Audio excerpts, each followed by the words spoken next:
하나님 말씀 함께 보겠습니다. 함께 보시는 하나님 말씀은 민수기 15장 1절에서 21절까지입니다. 민수기 15장 1절에서 21절까지 우리 다 찾으신 줄 알고 한 목소리로 함께 합독하도록 하겠습니다. 함께 읽겠습니다. 시작. 여호와께서 모세에게 말씀하여 이르시되 이스라엘 자손에게 말하여 그들에게 이르라.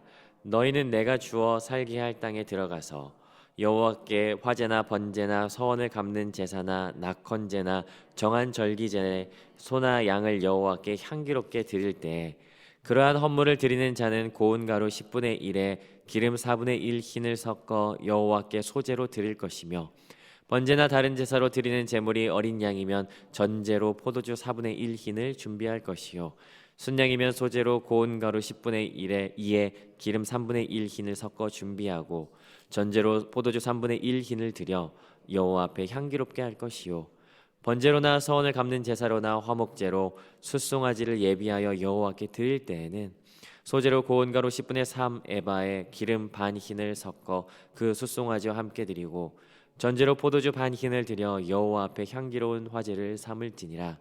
숫송아지나 순양이나 어린 순양이나 어린 염소에는 그 말이 수마다 위와 같이 행하되 너희가 준비하는 수요를 따라 각기 수요에 맞게 하라. 누구든지 본토 수생이 여호와께 향기로운 화제를 드릴 때에는 이 법대로 할 것이요 너희 중에 거류하는 타국인이나 너희 중에 대대로 있는 자나 누구든지 여호와께 향기로운 화제를 드릴 때에는 너희가 하는 대로 그도 그리할 것이라. 회중 곧 너희에게나 거류하는 타국인에게나 같은 율례니 너희의 대대로 영원한 율례라. 너희가 어떠한 대로 타국인도 여호와 앞에 그러하리라. 너희에게나 너희 중에 거류하는 타국인에게나 같은 법도 같은 규례니라. 여호와께서 모세에게 말씀하여 이르시되 이스라엘 자손에게 말하여 이르라. 너희는 내가 인도하는 땅에 들어가거든 그 땅의 양식을 먹을 때 여호와께 우리 함께 말씀을 살펴보도록 하겠습니다. 우리는 민수기를 같이 함께 살펴보고 있습니다. 오늘 우리 15장 같이 함께 묵상하는데요. 여러분 15장의 첫인상이 어떠십니까? 혹시 갑작스럽고 흐름에 맞지 않는다라고 하는 느낌을 혹시 받지 않으십니까? 왜냐하면 14장은 불순종의 이야기로 마무리가 되었어요. 그리고 16장도 살펴보시면 불순종의 이야기가 등장합니다. 그런데 15장은 방금 우리가 읽었지만 갑작스럽게 제사의 내용이 등장해요. 사실 이미 레위기를 지나왔습니다. 하나님께서는 이미 제사법에 대해서 충분히 말씀하신 것 같아요. 그런데 갑자기 15장에서 하나님께서 제사에 관해 말씀하기 시작하십니다. 왜 그런 말씀을 하실까요? 이 부분을 좀 염두에 두고 오늘 말씀을 살펴보면 좋겠습니다. 오늘은 세 부분으로 함께 본문을 나눠볼 수 있을 것 같은데요. 1절부터 12절까지는 제사, 특별히 번제와 화목제, 절기제에 대한 내용이 등장하고 있습니다. 그리고 13절부터 16절까지는 타국인에 관한 규례에 대해서 한 번 더 말씀하세요. 마지막 달랑 17절에서 21절까지 보니까 처음 익은 곡식에 대하여 어떻게 할지에 대해서 말씀하십니다. 하나님께서는 이스라엘 백성을 향하여 계획을 가지고 계셨습니다. 애굽 땅 고센 땅에 거할 때 하나님께서는 이스라엘 백성에게 내가 너희를 인도할 것이다 라고 분명하게 말씀하셨죠. 그리고 하나님께서는 그들을 인도하여 광야의 여정의 시작에서도 한 번 더 그들과 언약하실 때 분명히 말씀하셨어요. 나를 사랑하고 내 계명을 지키는 자에게는 내가 천대까지 은혜를 베푸겠다, 내가 책임지겠다라고 하나님께서 말씀하셨죠. 그리고 민수기 10장에서 또다시 광야 여정이 시작될 때 10장 33절입니다. 그들이 여호와의 산에서 떠나 3일 길을 갈 때 여호와의 언약궤가 그 3일 길을 앞서가며 그들의 쉴 곳을 찾았고라고 말해요. 하나님께서는 그들의 행진에 3일 길을 앞서가시며 그 앞길을 예비하시고 인도하시고 모든 것을 준비하셨습니다. 그러나 여러분도 아시다시피 광야 여정이 시작되자마자 11장 1절에서 이스라엘 백성은 원망하기 시작합니다. 성경은 이렇게 이야기합니다. 그 원망을 악한 말이라고 이야기를 해요. 그리고 그 원망은 이스라엘 진영 안에 독버섯처럼 퍼져나가기 시작했고 11장 온 백성이 원망하였으며 12장 여성의 대표였던 미리암이 원망하였으며 13장 결정적으로 이스라엘의 대표자들이 하나님 앞에 불평함으로써 이스라엘 진영은 더 이상 앞으로 나아가지 못하고 급기야 하나님의 진노를 경험하게 되죠. 하지만 가까스로 모세의 중재로 인하여 하나님의 진노를 멈추게 되었지만 죄에 대한 책임으로서 대가로서 40일을 정탐한 것에 하루를 1년 삼아 40년의 광야 여정을 선고받게 되었습니다. 민수기 1장은 부르심 받은 사람들의 명단이었습니다. 그러나 40년 동안 광야에서 죽어갈 수밖에 없었던 사형 집행부의 명단이 되어버렸죠. 그 누구도 여호수아와 갈렙 외에는 그 땅에 들어갈 수 없게 되었다라고 하는 것이에요. 지금 이 선고가 14장에 선포가 되었습니다. 어떤 사람은 그렇게 말할지 모르겠습니다. 아유, 재수없다가 저렇게 되었구나. 아유, 어쩌다 저렇게 된. 실수 한번 했다고 어떻게 저러실 수가 있어 라고 할지도 모르겠습니다. 아니요, 그렇지 않습니다. 이 일은 분명한 사건이죠. 죄로 인한 단절이고 죄로 인한 실패였습니다. 여러분, 그렇다면 우리가 혹시 이 내용 안에, 이 회중 안에 들어있는 한 사람이 되어 있다고 한번 가정해 보지 않으시겠습니까? 어제 본문 상황 속 말이죠. 10명의 정탐꾼이 죽는 것을 보았어요. 여러분, 한번 생각해 보십시오. 우리 교회 안에서 믿음이 좋은 12명의 정탐꾼을 뽑는다면 여러분 누구를 뽑으시겠습니까? 마음에 둘만한 사람이 누가 있으시겠습니까? 13장에서 하나님께서 12명의 정탐꾼을 뽑을 때는 대충 뽑지 않으셨거든요. 특별히 이스라엘의 지휘관 된 자, 탁월한 자, 출중한 자를 뽑으셨습니다.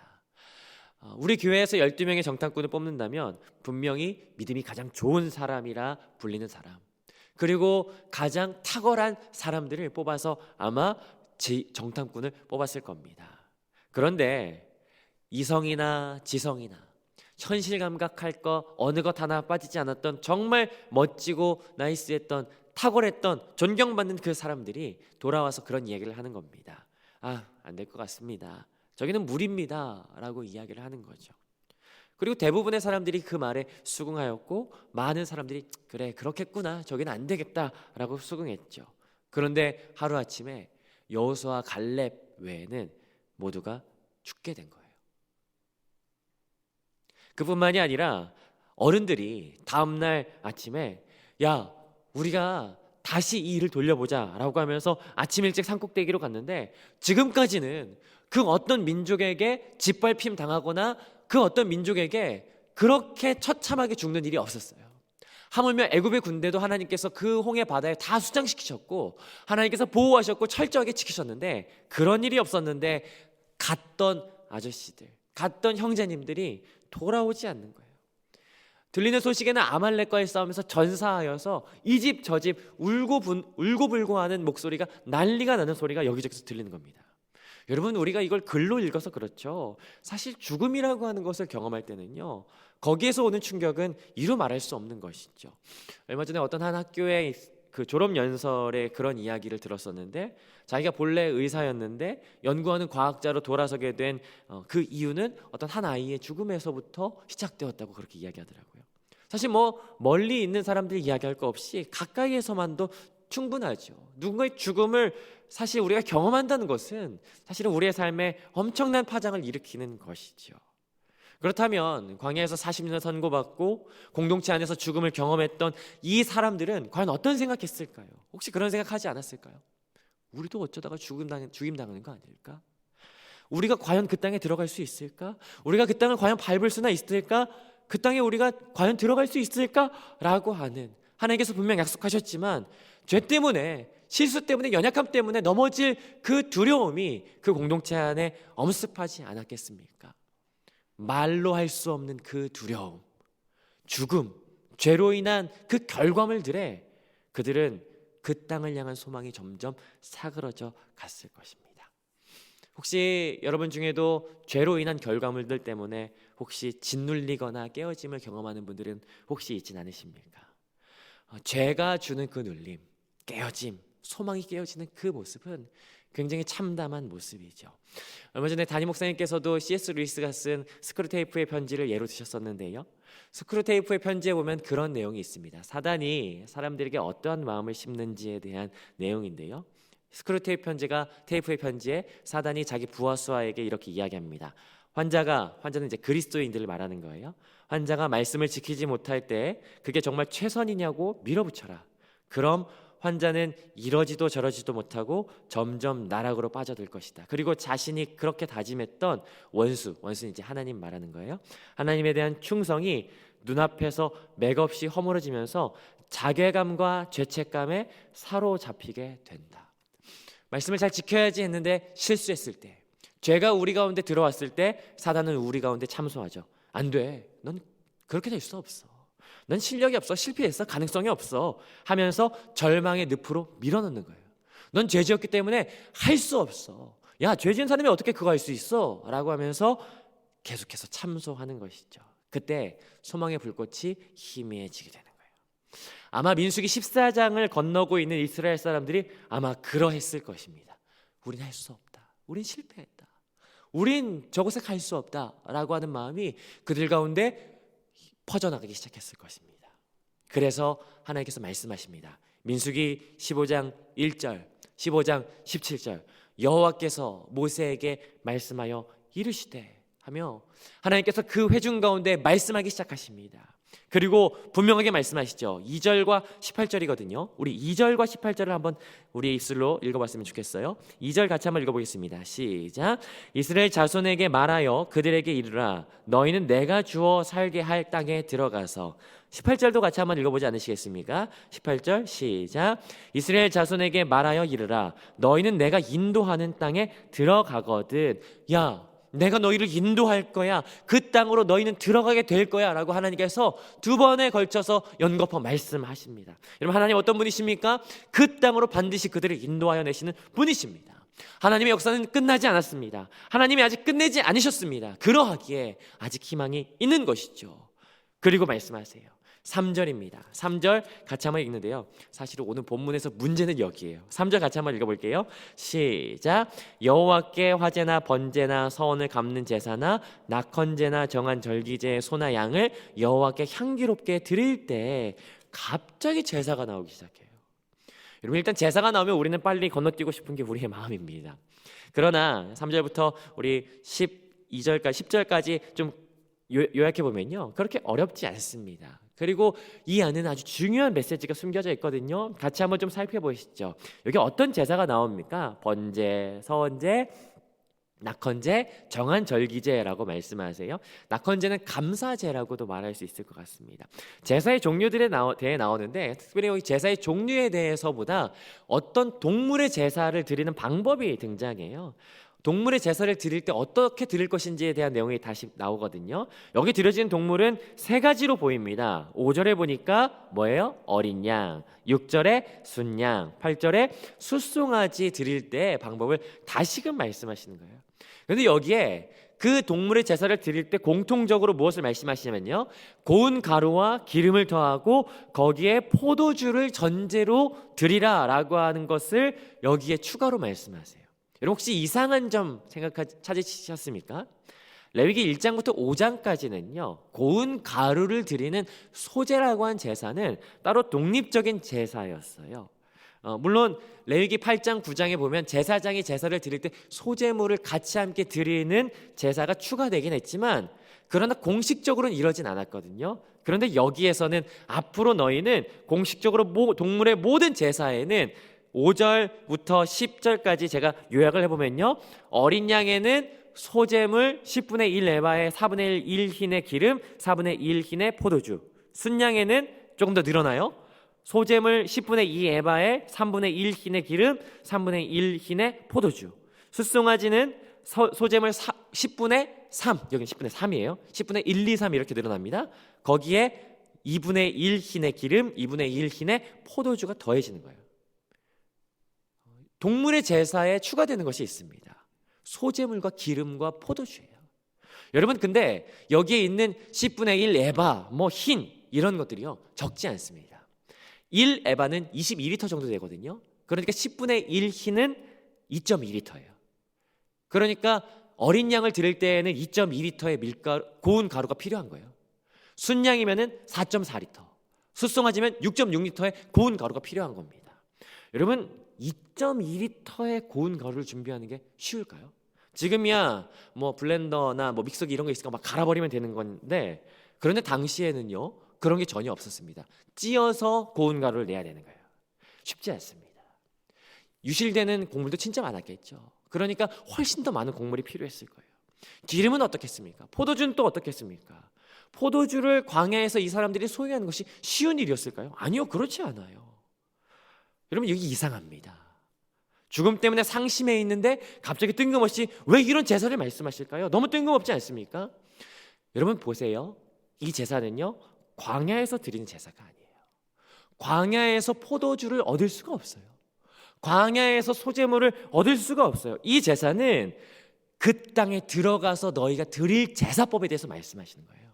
2.2리터 반흰의 포도주, 이 모든 것들은요, 하나님께서 이 모든 것들을 너희에게 준비하시겠다라고 하는 것을 이미 전제하고 있다라고 하는 것이에요.